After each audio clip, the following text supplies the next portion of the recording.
여러분, 일바라는 말 혹시 들어보셨습니까?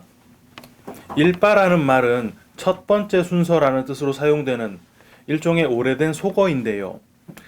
제 또래들이 국민학생일 때부터 사용을 했었던 말이기도 합니다. 그런데 그 후로 거의 사용이 되지 않다가 인터넷 시대가 열린 후에 온라인 게시물 아래에 첫 댓글을 다는 사람이 일바라는 말을 쓰기 시작했고, 그 아래로 뭐 2바, 3바 이런 식으로 댓글을 다는 순위 경쟁이 유행하게 되면서 이 바라는 말이 다시금 네티즌 사이에서 등수놀이로 쓰이게 되었다고 합니다. 이게 정확한 근거가 있는 것인지는 모르겠습니다만 이 바라는 말이 일본 야구에서 유래되었다는 설이 있습니다. 야구 배트가 일본식 발음으로는 바타이고요. 1번 타자를 일본말로 하면 이치방 바타인데, 이게 우리나라에서 된소리화가 되면서 빠따라는 발음이 되었다는 것이죠. 이게 다른 지역도 그런지는 잘 모르겠지만 제가 자랐던 대구에서는 꼭 야구가 아니다 하더라도 친구들끼리 무슨 순서를 정할 때, 야, 이거 누가 먼저 할래? 라는 말을, 이거 누가 첫 빠따 할래? 라는 식으로 말을 했었습니다. 한 명이 내가 1빠따로 할게 라고 하면 그 뒤로 그럼 내가 2빠따, 그럼 내가 3빠따 이런 식으로 순서를 정하게 되는 것이죠. 그렇게 쓰이다가 이 빠따에서 따가 생략이 되고 1빠, 2빠, 3빠 이렇게 쓰였는데, 그게 인터넷 시대에 댓글 먼저 달기 순위 경쟁에서 또 사용되는 걸 보니까 아련하게 어린 시절 기억이 떠오르기도 하고, 동시에 한낱 댓글 하나 다는 것까지 1등이 되고 싶어하는 인간들의 본성을 보는 것 같아 일면 씁쓸한 마음이 들기도 했습니다.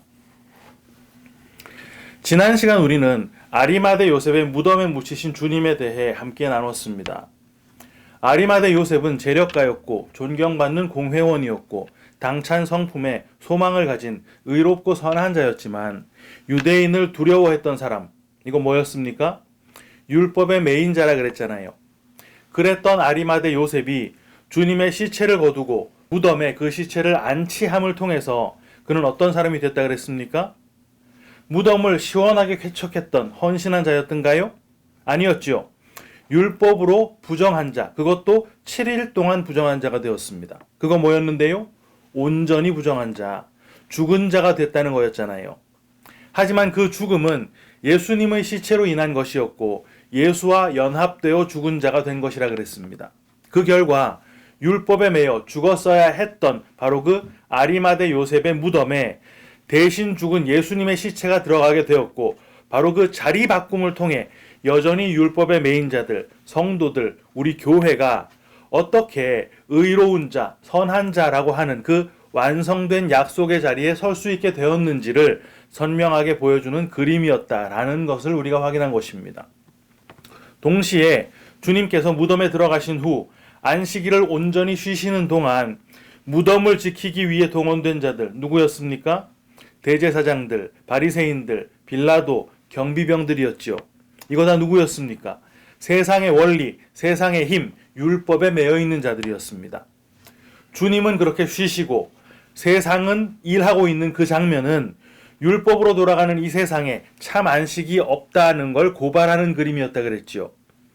그 상태가 바로 궁창 위의 물, 생수이신 그 예수가 반석 안에 들어가 있었지만 그 생수가 흘러내려오지 못하도록 막고 있는 돌, 그거 뭐였습니까? 율법이었잖아요. 그 율법이 생수를 막고 있는 상태다라는 것까지도 우리가 확인을 했습니다. 오늘 우리는 드디어 마태복음의 제일 마지막 장인 28장으로 넘어왔는데요. 안식일의 상황을 상세하게 기술하지 않고 곧바로 안식일이 지난 직후, 바로 안식 후 첫날이 되는 순간이 기록되어 있습니다.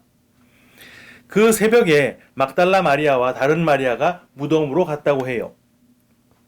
그랬더니 이미 돌이 입구에서 치워져 있고 그 위에 천사가 앉아 있는 걸 보게 됩니다. 마리아들의 이 목격, 부활이 일어나는 현장은 그들이 실제로 직접 봤던 건 아니에요. 다른 복음서들의 병행 구절을 모두 참고해서 보아도 이미 예수님의 부활은 다 이루어졌고 마리아들의 등장은 그 직후, 그러니까 무덤이 비워진 이후였다는 걸 알 수 있습니다. 이 부분은 다음 주 내용에서 좀 더 상세히 확인해 보도록 하고요. 오늘은 부활에 대해 조금 더 집중을 해보겠습니다. 예수님의 부활은 우리 기독교의 핵심 중의 핵심이지요. 기독교에서 가장 중요한 절기를 3개만 골라라고 한다면 부활절과 성탄절 그리고 추수감사절이라고 할 수 있습니다. 바로 오늘이 추수감사주일이지요. 하지만 아시는 대로 오늘날 이 11월 셋째 주일을 추수감사주일로 지키게 된 것은 그 유래가 성경에 있는 것은 아닙니다. 청교도들이 신앙의 자유를 지켜내기 위해서 북미 대륙으로 이주를 했을 때 많은 시련을 겪으면서 어렵사리 땅을 개간하고 농사를 지었는데 그해 가을에 많은 수확을 거두게 됐고 그걸 감사했던 것이 오늘날 추수감사절의 유래가 된 거예요. 성경에서 나와 있는 성경을 통해 확인할 수 있는 추수감사는 초실절, 다른 말로는 맥추절입니다.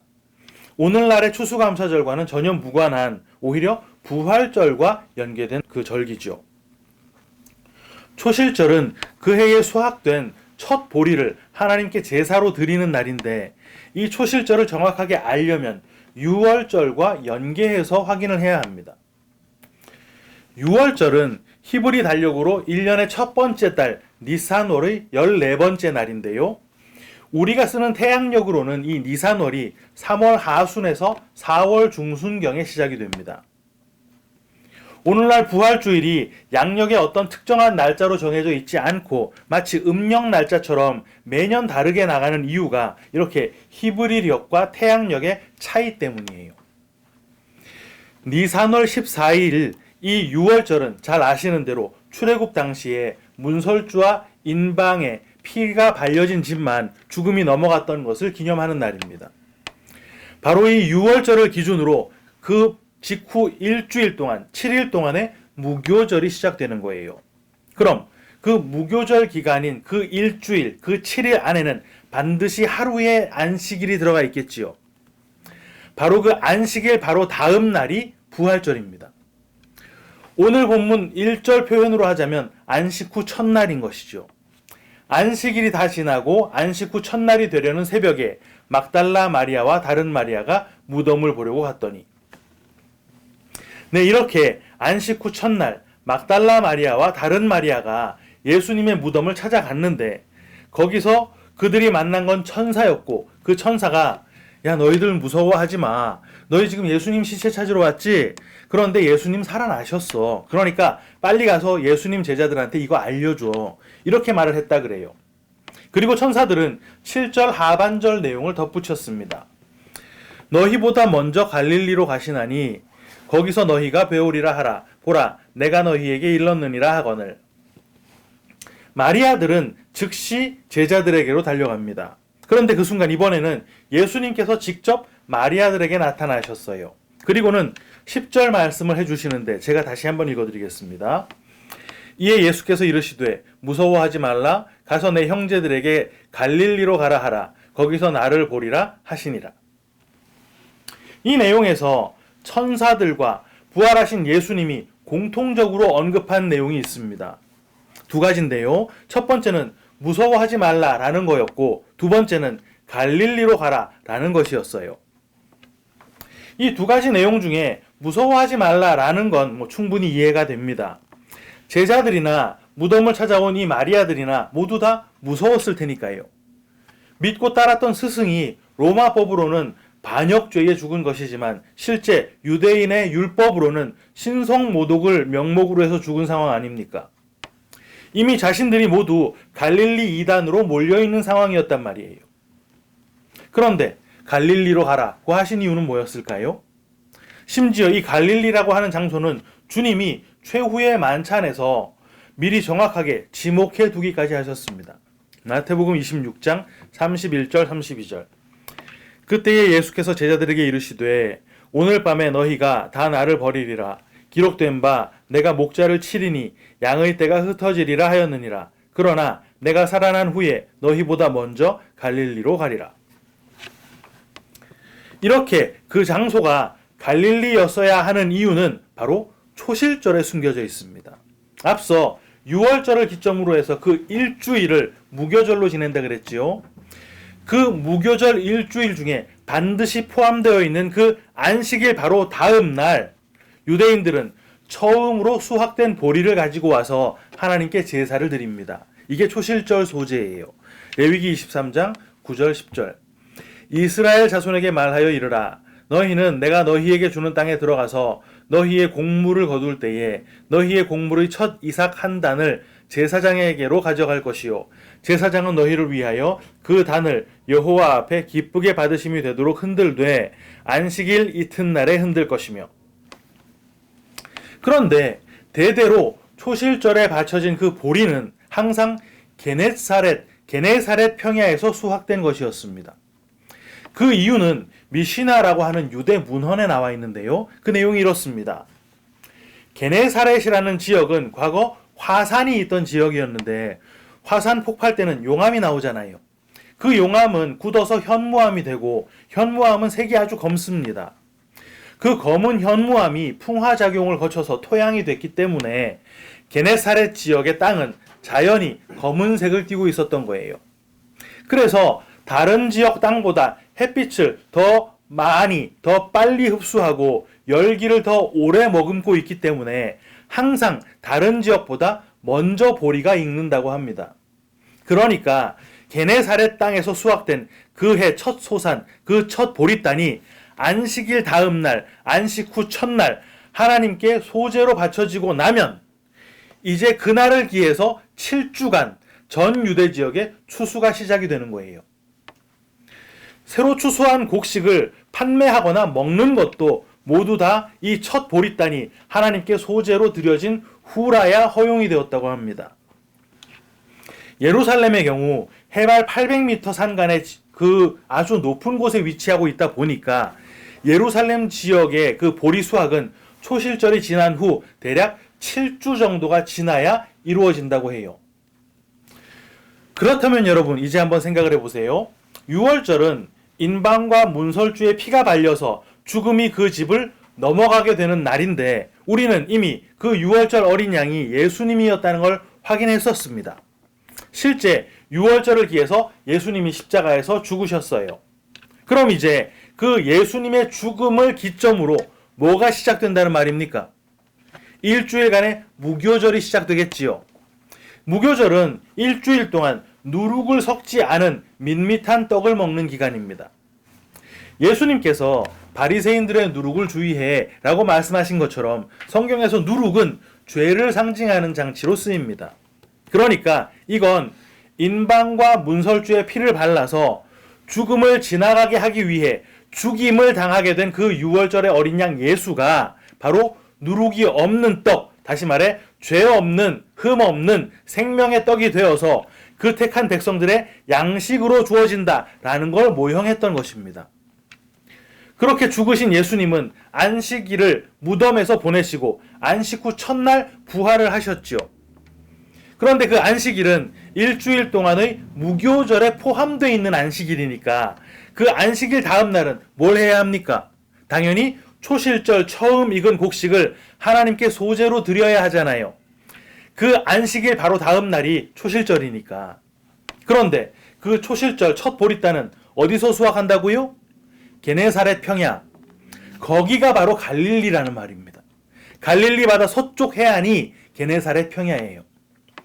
그렇게 부활하신 예수님께서는 반드시 제자들보다 먼저 갈릴리로 가셔야만 했던 것입니다. 왜? 거기서 처음 익은 열매로 하나님께 드려지기 위해 서야 하거든요. 고린도후서 15장 20절. 그러나 이제 그리스도께서 죽은 자 가운데서 다시 살아나사 잠자는 자들의 첫 열매가 되셨도다. 주님이 진짜 첫 열매, 진짜 일바였단 말입니다. 그런데 여러분 그 순간에 예루살렘에서는 어떤 일이 벌어지고 있었겠습니까? 당연히 예수를 죽이고 승리감에 취해 있던 자들이 그들의 노력으로 일궈낸 이 땅의 소산을 거두어서 초실절 제사를 하나님께 드리는 일이 벌어지고 있었겠지요.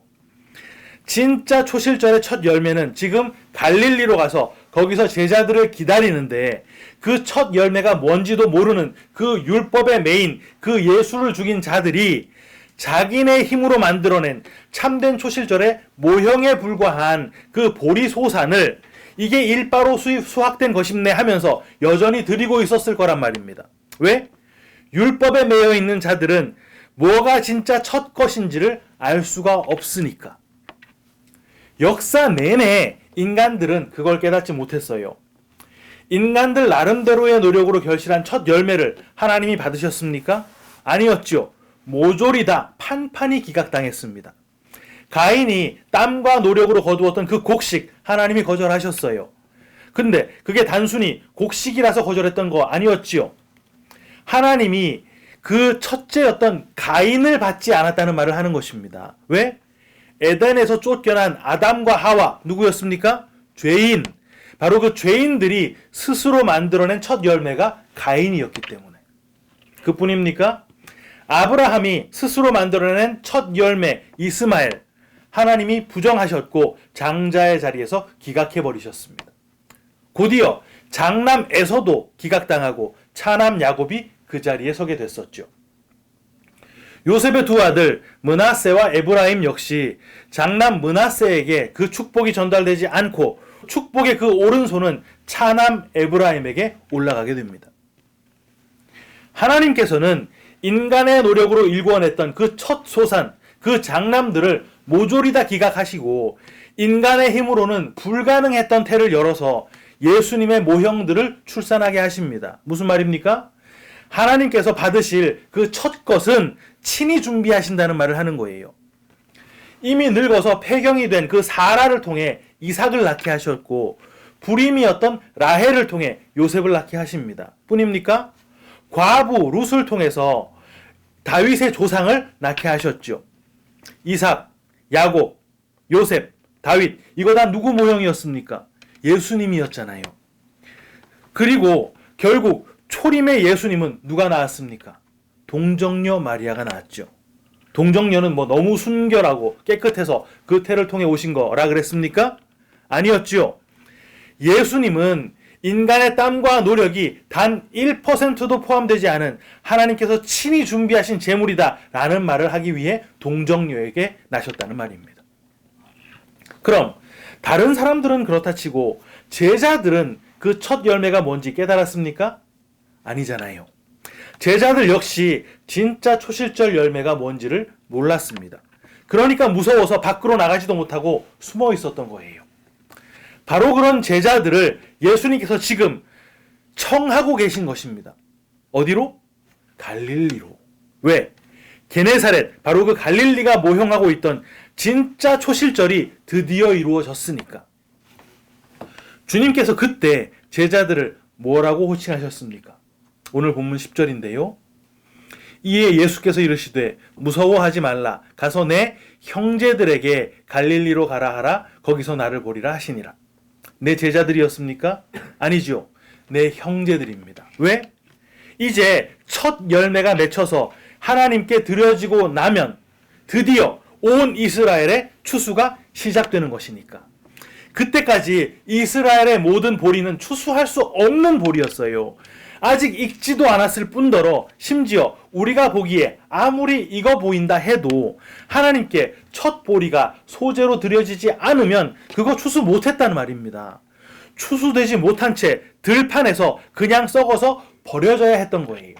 그런데 이제 첫 열매가 이렇게 드려졌습니다. 그래서 그 제자들이 형제로 부름을 받는 거예요. 예수라고 하는 그 장자의 형제, 아들로 우리가 인정받아 부름받는다는 말입니다. 장자의 형제들이니까 우리가 뭐 둘째나 셋째로 부르심을 받는 것도 아니에요. 그 장자와 똑같은 맏아들로 여김을 받아서 부르심을 받아 거두어집니다. 거두어지면 그게 다 장자라는 말이에요. 히브리서 12장 23절 24절. 하늘에 기록된 장자들의 모임과 교회와 만민의 심판자이신 하나님과 및 온전하게 된 의인의 영들과 새 언약의 중보자이신 예수와 및 아벨의 피보다 더 나은 것을 말하는 뿌린 피니라. 아니, 예수님은 첫 열매니까 장자가 맞는데 우린 첫 열매 아니잖아. 그렇습니까? 아니요. 우리도 첫 열매입니다. 야고보서 1장 18절. 그가 그 피조물 중에 우리로 한 첫 열매가 되게 하시려고 자기의 뜻을 따라 진리의 말씀으로 우리를 낳으셨느니라. 여러분, 생각을 해보세요. 갈릴리는 사실 천대받던 지역입니다. 갈릴리에서는 선지자가 나오지 않는다고, 나사렛에서 무슨 선한 것이 나겠냐고 무가치하게 여김받고 외면당했던 곳이란 말이에요. 그게 바로 선한 것을 내어놓을 수 없는 우리들의 모습입니다. 로마서 7장 18절, 내 속 곧 내 육신에 선한 것이 거하지 아니하는 줄을 아노니 원함은 내게 있으나 선을 행하는 것은 없노라. 그런 우리를 살려내시려고 예수님께서 나사렛 사람으로 오신 거예요. 그리고 갈릴리 출신으로 사셨습니다. 원래 예수님은 갈릴리 출신 아니잖아요. 베들레헴 출신입니다. 그런데 선한 것 하나 없는 우리를 살려내시려고 바로 그 천한 갈릴리에서 첫 열매로 일어나시는 거예요. 바로 그 주님께서 우리도 갈릴리로 부르신 것입니다. 우리의 천함이 드러나는 곳, 우리 안에 선한 것이 하나도 없다는 걸 고발당하는 바로 그곳, 우리의 모든 죄와 실패가 이미 확정되어 있는 그곳, 갈릴리에서 우리를 기다리시는 것이죠. 왜? 거기서 우리 죄를 하나하나 다 까발리시면서, 야, 너 참 뻔뻔하다. 용서해 주는 것도 정도가 있지. 한두 번도 아니고 너 어떻게 이렇게까지 더러울 수가 있니? 이렇게 정죄하시려고 우리 부르십니까? 그 죄인 된 선한 것 하나 없는 그 자리에서 맞아 죽었어야 할 우리 대신 예수가 그 자리에서 죽었으니까 그 예수와 함께 그 자리에서 다시 살아나서 함께 첫 열매가 되자고 부르시는 것입니다. 어떻게 그 첫 열매가 됩니까? 초실절 후 이스라엘 전역에서 일제히 시작되는 그 7주간의 추수, 그 49일이 지나는 그날이 무슨 날일까요? 오순절입니다. 그 오순절 성령으로 교회가 한 첫 열매가 되어서 장자들의 총회로 영입이 되는 것입니다. 사랑하는 키퍼스 처치 성도 여러분, 우리가 왜 이렇게 우리의 인생 내내 그 천한 갈릴리, 실패의 갈릴리를 겪게 되는지 이제 아시겠죠? 우리가 바로 그 갈릴리에서 첫 열매인 주님을 만나 주님의 형제로 서게 될 자이기 때문에 그렇습니다. 우리가 주님의 그 초청을 받아서 또 하나의 첫 열매가 된 자들, 장자들의 총회가 된 주님의 교회 성도들이기 때문이에요. 이거 이미 우리가 확보했는데 이 땅에서 다른 기쁨, 다른 행복, 그거 필요합니까? 세상에서 무언가로 일바되고 싶으세요? 아니요. 그런 거 많으면 많을수록, 더 많이 가지면 가질수록 이 땅에 미련만 더 남고 천국 빨리 가고 싶은 마음만 줄어들 뿐입니다. 이 추수감사절이 우리가 이 땅에서 뭔가를 더 받아서 더 쟁여서 감사하는 것이 아니라 갈릴리의 첫 열매이신 주님처럼 우리 역시 또 하나의 첫 열매로 하나님께 드려질 수 있게 된 것에 감사하는 진짜 감사절이 되시기를 주님의 이름으로 축원합니다. 아멘.